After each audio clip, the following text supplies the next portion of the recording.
Salam. Deməli sizə radiatorları göstərəcəm. Burada biz deməli radial radiatorlarından istifadə etmişik müştərinin istəyinə görə.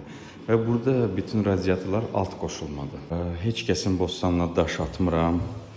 Mənə yazmayın, zəng vurmayın, heç nə. Sadəcə göstərmək istəyirəm. Qeyd etmək istəyirəm ki, radiatorun hər yeri istidir deyilən bir şey tələb yoxdur. Radiator havanı qızdırıb istiliyini itirməlidir və müəyyən hissəsi soyumalıdır. Baxırıq. Görürsünüz də, hər ikisi də altdan qoşulub. Görürsünüz radiatoru. Yəni bu radiator 5 gün işləyir. Təxmini 1 metr 40 santimetrlik radiatordur. Görürsünüz bu hissəsi superdir. Hər tərəfi qızıb. Amma ortada soyuq hissəsi var. Yəni prosta termal görüntüləri göstərirəm sizə. Özünüz baxın, qərar verin. 1 metrəlik balaca radiator. Görürsünüz. Bu belə.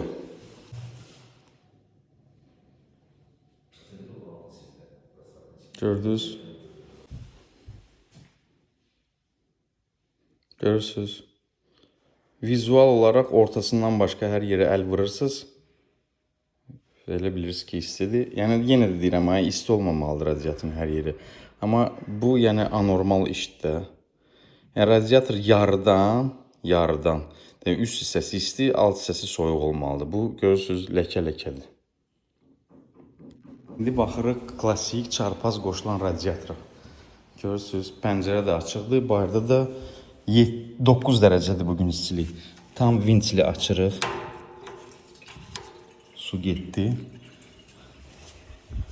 Baxırıq nə baş verir.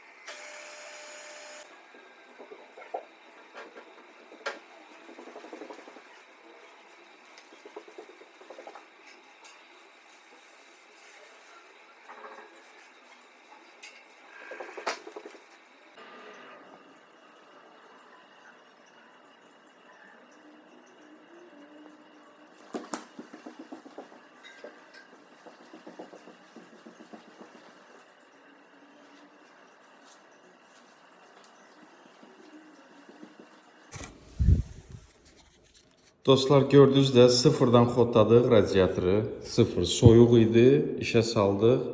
Havası da vardı, havasını çıxartdım. Radiatorun vəziyyətini görürsünüz. Üst hissə istidir. Təbii ki, giriş hissə daha istidir. Bu normal bir şeydir. Amma üst hissə eyni şəkildə qırmızıdır. Alt hissəsi də yarıdan aşağı soyuqdur. Görürsünüz. Yəni radiator belədir. Yəni əgər radiatorumuzun hər yeri istidirsə, deməli sistemimiz işləmir. Yəni radiator suyu soyutmaq üçündür və suyun soyudulması nəticəsində otağı qızdırmaq üçündür. Bu qədər. 24 seksiyalı ya 22 seksiyalı radiatordur.